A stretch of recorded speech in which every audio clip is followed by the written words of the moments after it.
Hi everyone, welcome to my channel.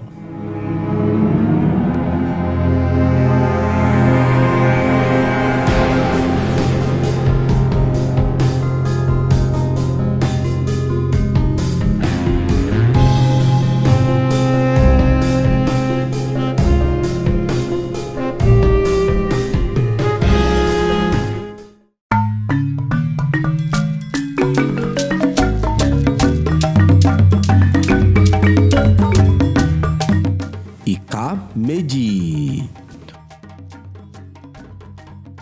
Ìka ogbè.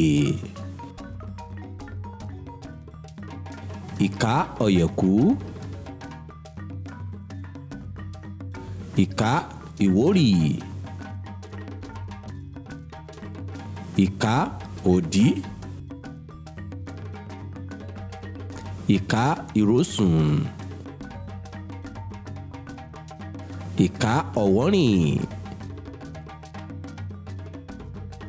Ìka ọ̀bàrà. Ìka ọ̀kọ̀ràn. Ìka ògúndá. Ìka ọ̀sá. Ìka òtúrúpọ̀n. Ìka òtúra. Ìka ìrètè.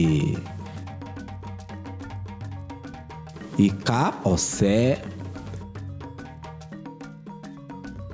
Ìka òfún.